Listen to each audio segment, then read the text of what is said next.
क्रांति की बात करने वाले, रोज कहने वाले कि लड़के लेंगे आज़ादी, छीन के लेंगे आज़ादी, हक हमारा आज़ादी, हम क्या मांगे आज़ादी, एक पुस्तक से घबरा गए। एक पुस्तक है, अभी तो जब अनेकों पुस्तकें छपेंगी कहाँ कहाँ से रोकोगे।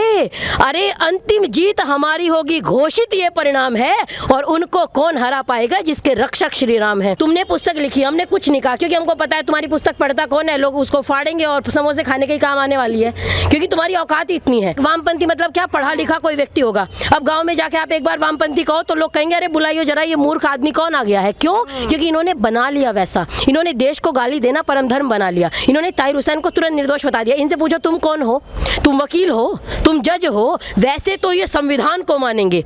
हमारे देश में बहुत सारे कार्ड चलते हैं, एटीएम कार्ड है, फलाना कार्ड, ये कार्ड, वो कार्ड, लेकिन सबसे ज्यादा कार्ड जो काम में आता है वो है विक्टिम कार्ड। आप देश को फूंक दीजिए, आग लगा दीजिए, और उसके बाद कहिए हाय जी मैं मुसलमान, मुझ पे अत्याचार। ठीक है, आप देश में आग लगा दीजिए, उसके बाद कहिए हाय जी मैं लड़की, मुझ पे अत्याचार। नमस्कार दोस्तों, मैं अर्चना तिवारी आप सभी लोगों का स्वागत करती हूँ दराज धर्मा पर। दिल्ली दंगों के लिए एक किताब लिखी गई, जिस किताब में शाहीन बाग का जिक्र किया गया, दिल्ली दंगों का जिक्र किया, और जितने भी कल्प्रिट्स थे उनके बारे में बताया गया। आप यूँ समझ सकते हैं कि उसमें सारा दिल्ली दंगे का सारांश उस किताब में लिखा गया।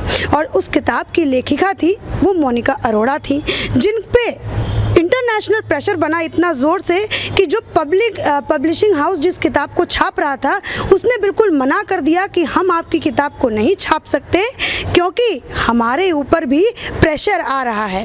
तो सवाल यहाँ पे सबसे बड़ा ये उठता है कि जब आप लोग लेफ्ट विंग के, अगर ज़्यादातर हम बात करें, जब ये लोग फ्रीडम ऑफ एक्सप्रेशन की बात करते हैं, फ्रीडम ऑफ स्पीच की बात करते हैं, तब सिलेक्टिव क्यों हो जाते हैं? किताब आने से इतना ज़्यादा दर्द इन लोगों को क्यों हुआ? आयुषी राणा जी हमारे साथ जुड़ी हैं, जो अपनी बातों को बिल्कुल बेबाकी के साथ रखती हैं, और वो बताएंगी कि उनका क्या कुछ इस चीज़ के ऊपर वक्तव्य है। आयुषी जी बताइए, इस किताब में ऐसा क्या था कि पूरी तरीके से पोल पट्टी खोल के रख दी है?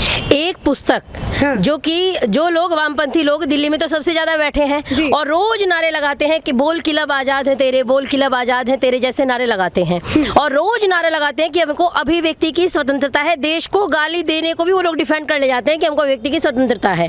अब आप ये बताइए, मैं कहना चाहूंगी उन्हीं वामपंथी गैंग वालों से, उन्हीं टुकड़े टुकड़े गैंग से मैं कहना चाहूंगी कि आइए और उस पुस्तक के समर्थन में उतर के कहिए कि जैसे हमको अभिव्यक्ति की स्वतंत्रता है वैसे उनको भी अभिव्यक्ति की स्वतंत्रता है।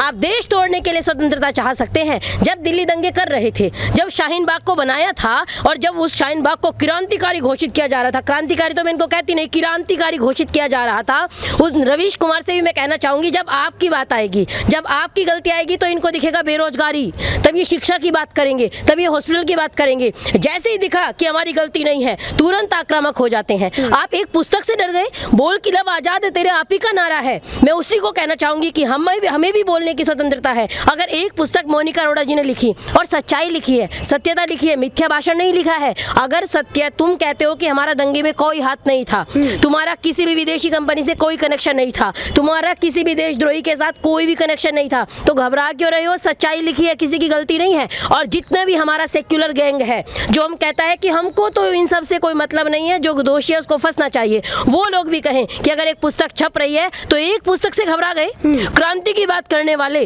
रोज कहने वाले कि लड़के लेंगे आजादी, छीन के लेंगे आजादी, हक हमारा आजादी, हम क्या मांगे आजादी, एक पुस्तक से घबरा गए। एक पुस्तक है, अभी तो जब अनेकों पुस्तकें छपेंगी कहाँ कहाँ से रोकोगे।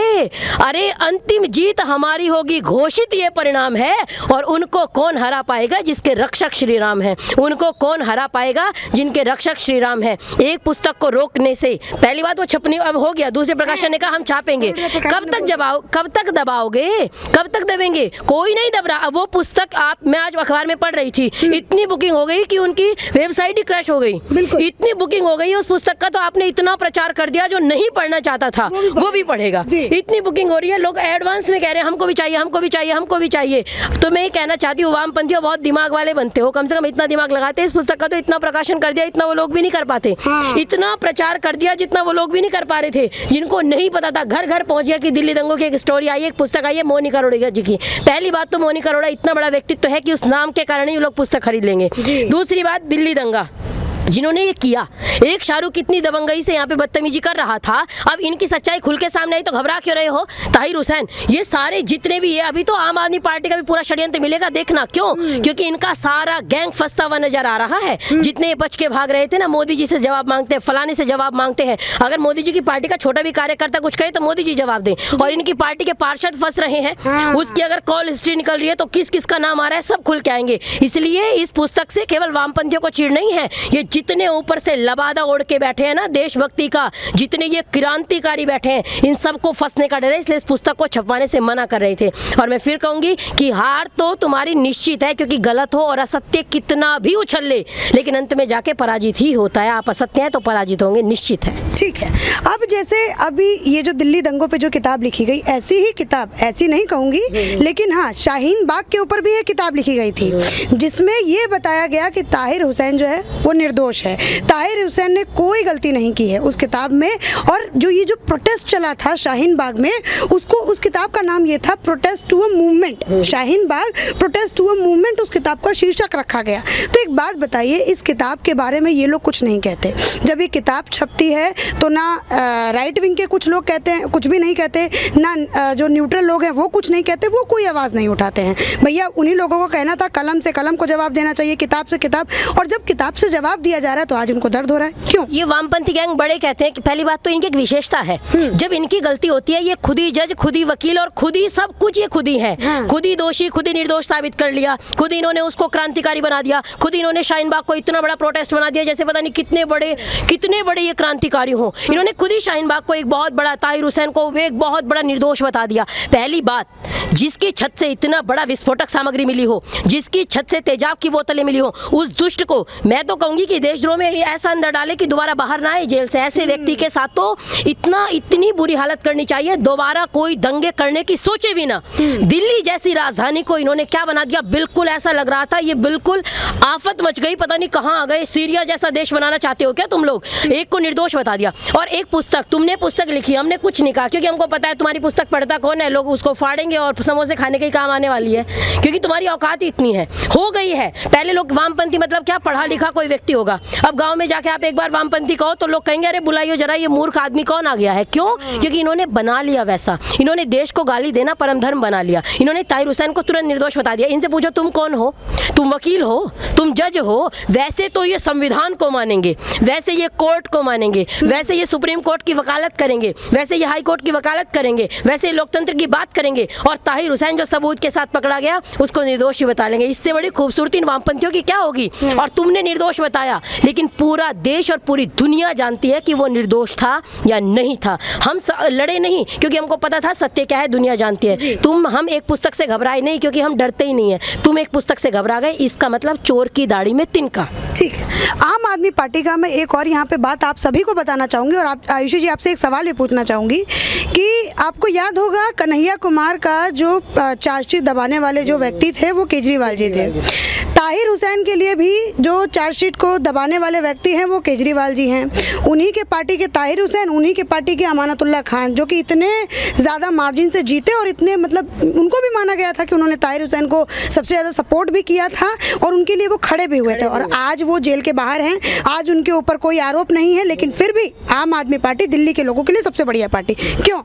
अमानतुल्लाह खान जो है वो रोज ट्वीट कर रहे थे, और आप देख लीजिए ताहिर हुसैन के समर्थन में उसी दिन से है। पहली बात, मुझे एक चीज़ समझ में नहीं आती, जैसे मैं कोई गलती कर रही हूँ, मैंने कोई गलती किया तो आप मुझे ये मत देखिए मैं लड़की हूँ या लड़का हूँ, आप ये देखिए इसने गलती की, इसको सजा मिलेगी। ठीक है, हमारे देश में बहुत सारे कार्ड चलते हैं, ATM कार्ड है, फलाना कार्ड, ये कार्ड, वो कार्ड, लेकिन सबसे ज़्यादा कार्ड जो काम में आता है वो है विक्टिम कार्ड।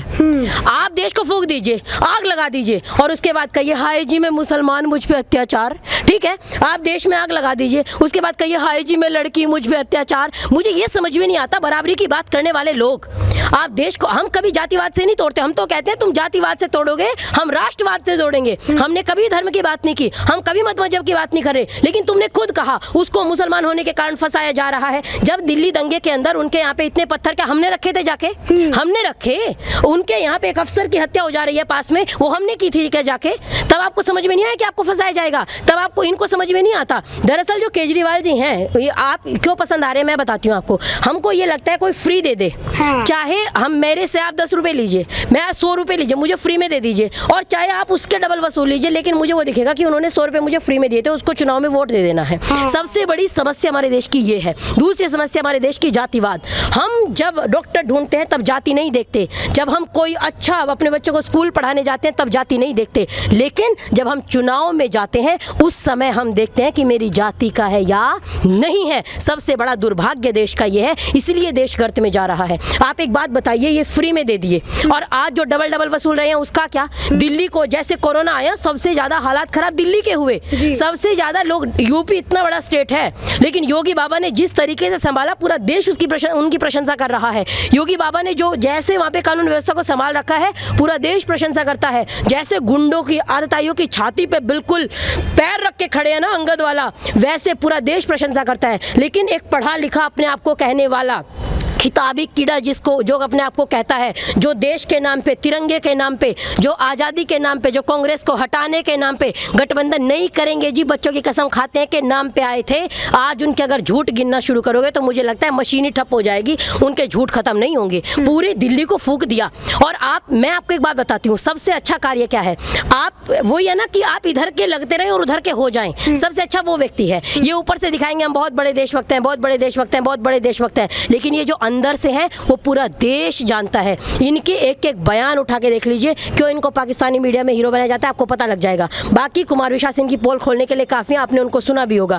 जब देशभक्तों की बात आती है या शहीदों की बात आती है या बलिदानियों की बात आती है, ये तब भी किसके खेमे में पड़े होते हैं, सबको पता है। तो ये ताहिर हुसैन का पक्ष तो लेंगे ही, वो तो इनका परम धर्म है। कुछ भी हो जाए, इनके आप ट्वीट पढ़ के देख लीजिए, आप एकदम समझ में आएंगे व्यक्ति की मंशा क्या है, ये चाहते क्या है। ये वामपंथी लोग तो हमको दिखते हैं, हमको समझ में आता है ये देशद्रोह के नारे लगा रहे हैं, ये दुष्ट हैं, लेकिन सबसे ज्यादा देशवासियों खतरनाक वो है जो दिखता नहीं लेकिन वो होता है। जहरीला सर्प अगर ऊपर से दिखता है आप उसको मार देते हो कि जहरीला है, लेकिन जो जहरीला हो लेकिन ना दिखे, लबा दौड़े, सबसे ज्यादा खतरनाक वो व्यक्ति होता है। उससे ज्यादा सचेत रहने की आवश्यकता है।